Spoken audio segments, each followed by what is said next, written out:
수요일 저녁 예배 함께 하시는 성도님들을 주님의 이름으로 환영합니다.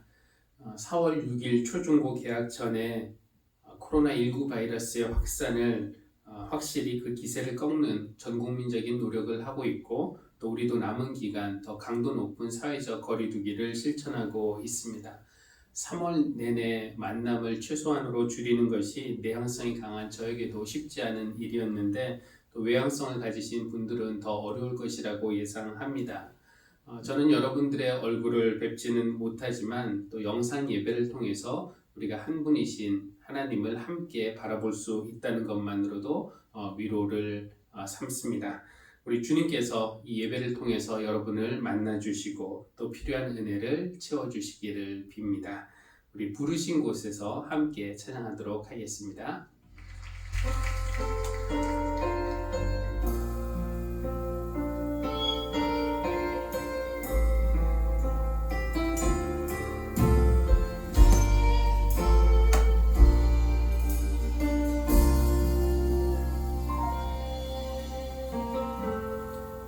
따스한 성령님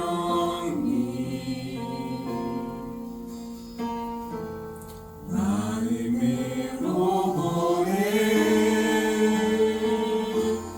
내 몸을 감싸며 주어지는 평안함 만족함을 느끼네.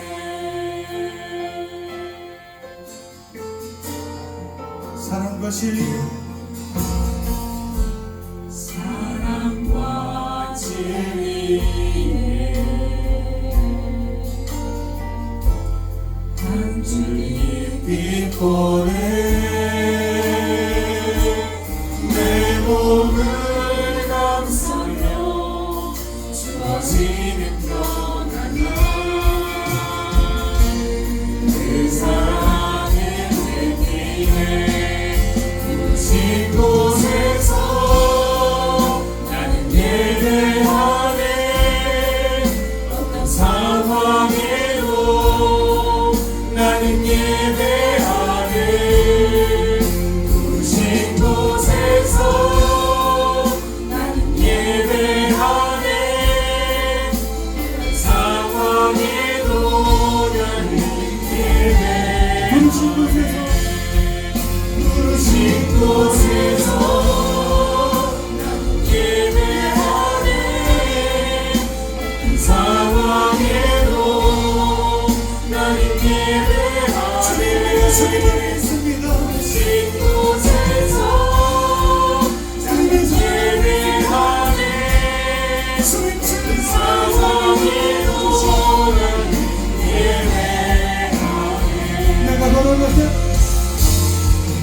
내가 걸어갈 때 길이 되고 살아갈 때 삶이 되는 그곳에서 예배하네.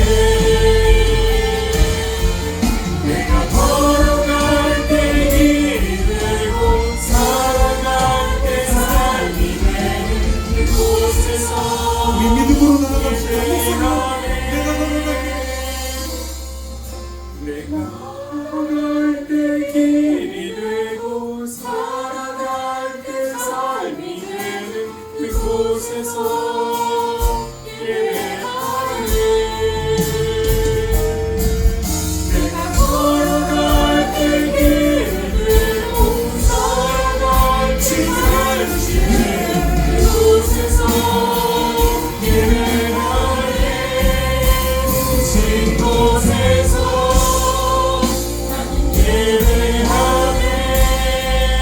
어떤 상황에도 나는 예배하네. 부르신 곳에서 나는 예배하네. 어떤 상황에도 나는 예배하네.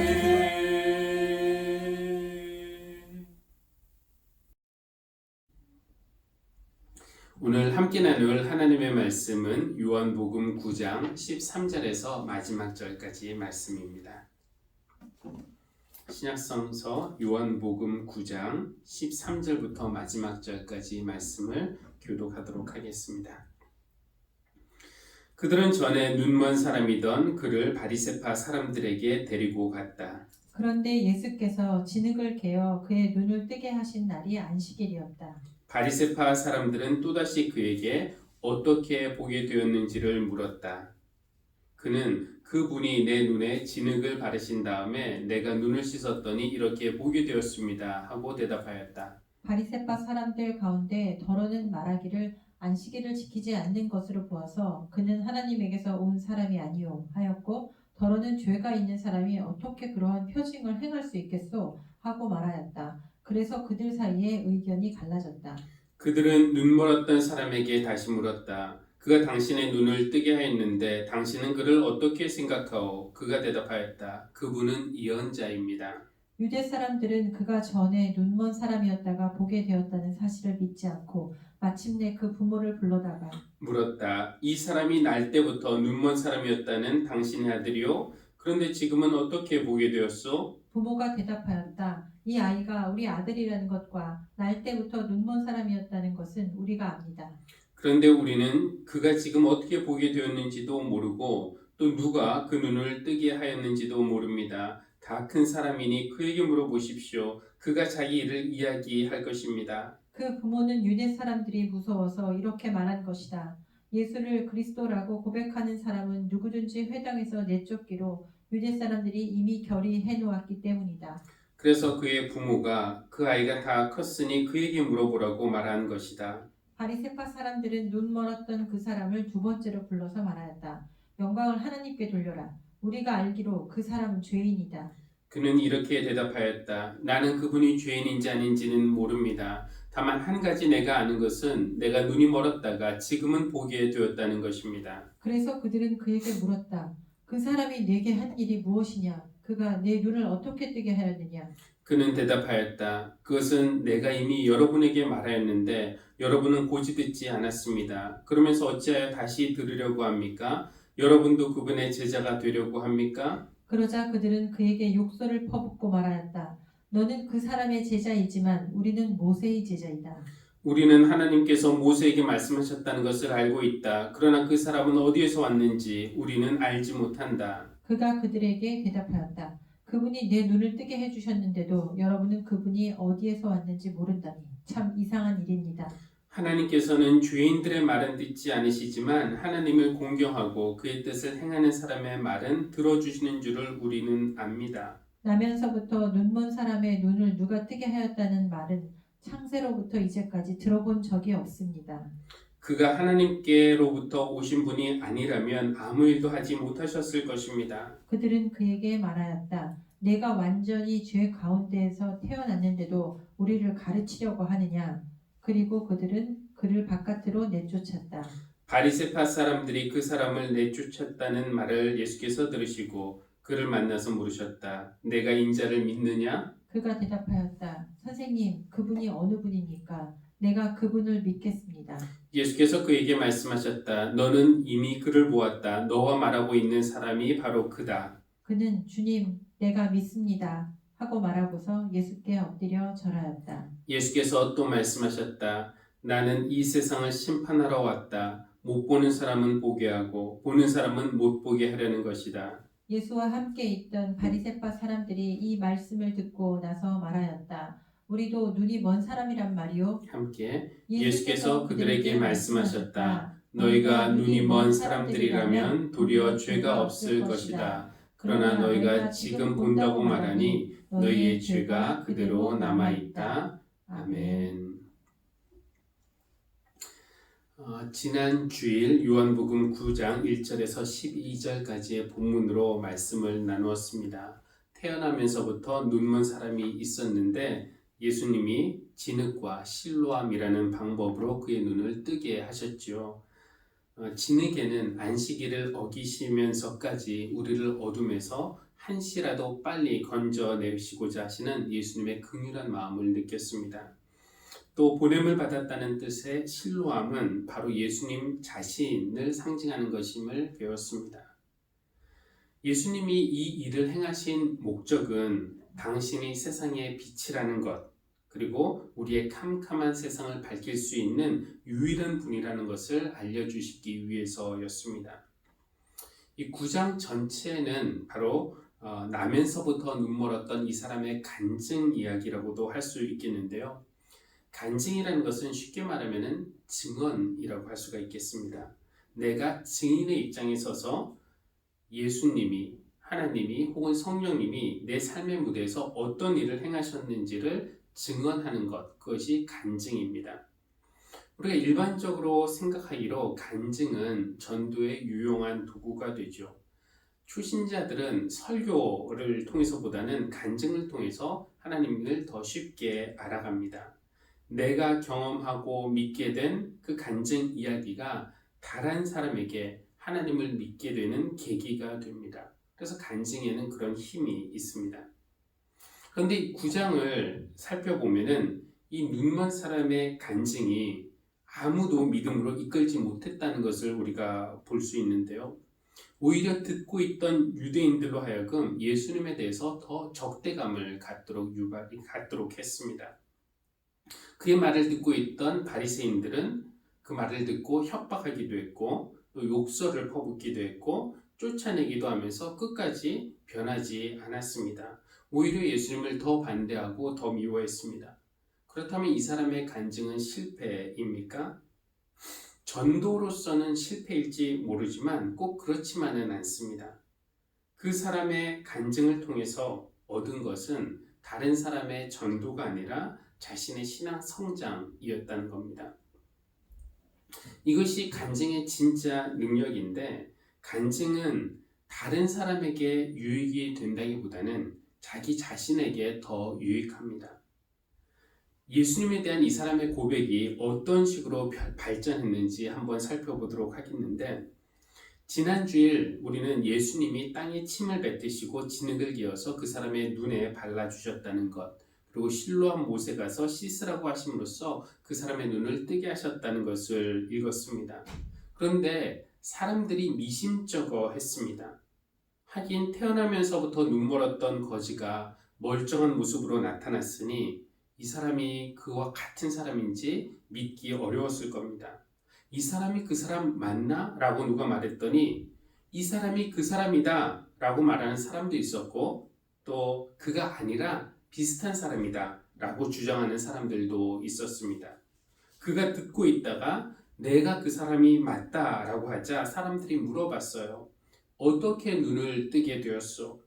그때 그 사람이 했던 대답이 11절에 나와 있는데, 예수라는 사람이 진흙을 기어 내 눈에 바르고 나더러 실로암에 가서 씻으라고 하셨소. 그래서 내가 가서 씻었더니 보게 되었소. 그러니까 예수라는 분에 대한 이 사람의 처음 고백은 예수라는 사람이었습니다. 처음에 그에게 예수님은 그저 어떤 예수라는 이름을 가진 어떤 사람에 지나지 않았다는 것이죠. 그 이후에 바리새인들이 등장합니다. 그들은 예수님이 그를 고쳤다는 사실보다는 예수라는 사람이 안식일을 어겼다는 것에 더 충격을 받은 것 같아 보입니다. 바리새인들이 그를 만나서 이것이 어떻게 된 일인지 추궁했어요. 그는 똑같은 말을 되풀이합니다. 그랬더니 바리새인들이 몇 가지 의견들을 냈는데, 더러는 안식일을 지키지 않는 것으로 보아서 하나님에게서 온 사람이 아니다 라고 말하는 사람도 있었고, 또 더러는 죄가 있는 사람이 어떻게 그런 표징을 행할 수 있단 말입니까? 라고 하면서 그 사람 편을 드는 사람도 있었습니다. 의견이 분분하자 당사자에게 바리새인들이 묻습니다. 당신은 그를 어떻게 생각하시오? 그랬더니 그분은 예언자입니다 라고 고백합니다. 얼마 전까지만 해도 그저 어떤 사람이었는데 이제는 예언자, 즉 하나님의 보내심을 받은 특별한 사람이라고 고백을 하는 겁니다. 그 다음에 중간에 부모님에 대한 얘기가 잠깐 나오고, 그리고 바리새인들이 이 사람을 두 번째로 소환을 합니다. 영광을 하나님께 돌려라. 살짝 겁박한 후에 우리가 알기로 그 사람은 죄인이다 라고 말하면서 동의하라고 은근히 협박합니다. 이 바리새인들이 예수님을 죄인이라고 하니까 먼저 이 사람이 예수님을 가볍게 변호하는데 25절에서 나는 그분이 죄인인지 아닌지 모릅니다. 다만 한 가지 내가 아는 것은 내가 눈이 멀었다가 지금은 보게 되었다는 것입니다. 바리새인들이 예수님에 대한 공격 강도를 높이자 그가 이번에 예수님을 적극적으로 변호하는데 31절에서는 이렇게 말합니다. 하나님께서는 죄인들의 말을 듣지 않으시지만 하나님을 공경하고 그의 뜻을 행하는 사람의 말은 들어주시는 줄 우리가 압니다. 그러니 이게 무슨 말입니까? 그가 눈을 뜨게 하는 표적을 행하신 것으로 보아서 그는 죄인일 리가 없다라고 말하고 있는 겁니다. 그리고 한 걸음 더 나아가서 33절에서는 그가 이렇게 고백해요. 그가 하나님께로부터 오신 분이 아니라면 아무 일도 못하셨을 것입니다. 그러니까 분명히 하나님께로부터 오신 분이 맞습니다 라고 고백하는 것이죠. 주일에도 말씀드렸지만 이것이 요한복음의 핵심이기도 합니다. 예수님은 누군가? 하나님께로부터 보냄을 받으신 분. 이 사람은 본인의 간증을 하고 함으로써 실로암 연못이 곧 실로암 예수였구나. 그분이 하나님께 보냄을 받은 분이구나 라는 것을 알게 된 것입니다. 이런 발언으로 바리새인에게 내쫓김을 당한 후 그는 다시 예수님을 만나게 되었는데요. 예수님이 그에게 다가와 내가 인자를 믿느냐 물어보시니까 그 사람이 선생님 그분이 누구입니까? 내가 믿겠습니다. 예수님이 그에게 너는 이미 그를 보았다. 너와 말하고 있는 사람이 바로 그이다 라고 하시자 그가 뭐라고 말하냐면은 38절인데요. 이렇게 되어 있습니다. 그는 주님 내가 믿습니다 하고 말하고서 예수께 엎드려 절하였다. 참 신앙의 고백뿐만 아니라 예수님께 엎드려 경배하는 그 수준까지 이 사람의 믿음이 성장한 것입니다.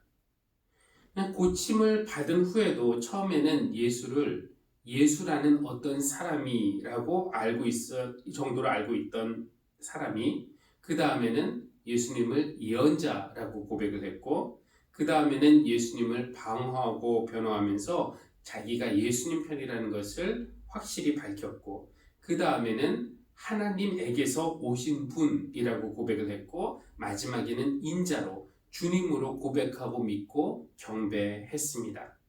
그렇게까지 이 사람의 신앙의 변화가 나타난 것은 그의 간증을 통해서였습니다. 그러니까 그의 간증의 가장 큰 수혜자는 듣고 있던 다른 누구가 아니라 바로 간증을 하는 자신이었다는 것입니다. 교회 여러분, 우리는 요한복음 9장을 통해서 우리의 세상에 빛으로 오신 예수님을 만나고 있습니다. 혹시 어떤 이유에서든지 여러분의 세상이 지금 어둡다면 세상의 빛이신 예수님께서 여러분을 찾아가 주시기를 바랍니다. 믿음이 생기지 않는 영적 어둠 속에 계십니까? 몸과 정신의 병을 앓고 있는 것에 대한 두려움과 걱정 때문에 마음이 어두우십니까?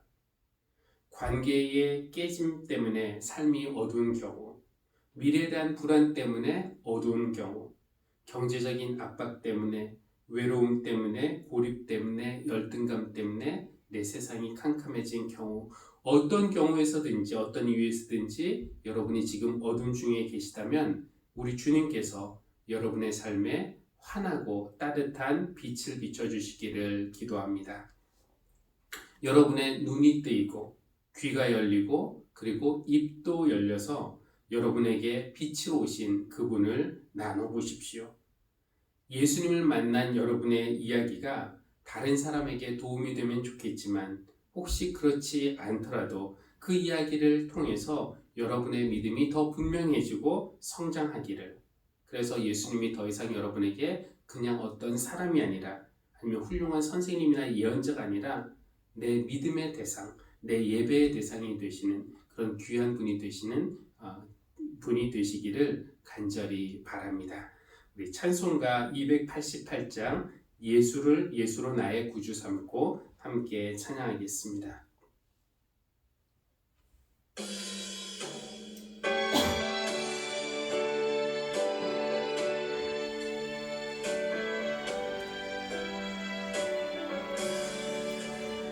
예수를 나의 구주 삼고 성령과 피로써 거듭나니 이 세상에서 내 영혼이 하늘의 영광 누리도다. 이것이 나의 간증이요 이것이 나의 찬송일세. 나 사는 동안 끊임없이 우주를 찬송하리로다.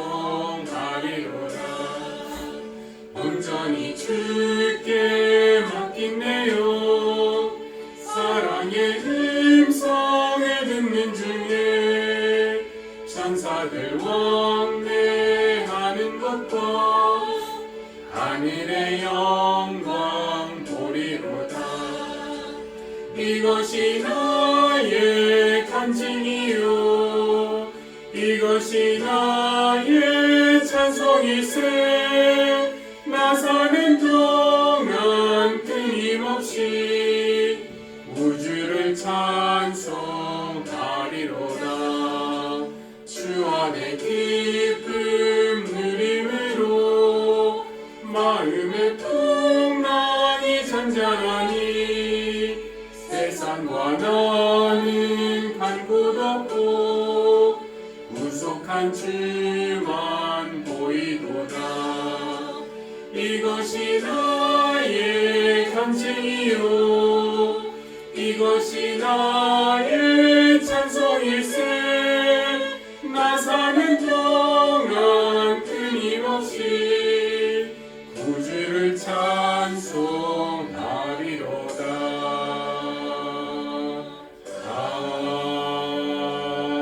아멘. 함께 기도하겠습니다. 우리의 어두운 삶의 빛으로 오신 주님, 어두운 마음으로 어두운 세상 거닐다가 갈 곳 모르는 우리의 몸을 이끌고 주님 앞에 나아옵니다. 어둠에 익숙해져 버린 우리의 눈이 빛이신 주님에게 아직 적응하지 못하여 주님을 여전히 제대로 보지 못합니다. 또 우리의 삶이 빛에 노출되는 것이 두려워 어둠 속으로 다시 숨고 싶은 마음도 있습니다. 그러나 추한 우리 모습 드러나더라도 있는 모습 그대로를 사랑해 주시고 또 용서를 구하는 우리에게 긍휼한 마음으로 자비를 베풀어 주시는 줄 믿습니다. 하나님, 우리가 누구인지 또 주님이 누구신지 알아보도록 우리의 눈을 뜨게 하시니 감사합니다. 우리는 주님의 생명이 필요한 사람들이고 주님은 우리에게 참 생명을 주실 수 있는 유일한 분이심을 알게 되었습니다. 이제 우리의 입도 열어주셔서 주님께서 우리에게 어떻게 다가오셨는지 또 어떤 일을 행하셨는지 우리 삶이 주님으로 인해 어떻게 변화되었는지 기회가 있을 때마다 나눌 준비를 하게 하시고 또 우리의 소망에 대해 묻는 사람들에게 온유하고 겸손한 마음으로 늘 대답할 것을 준비하게 해주십시오.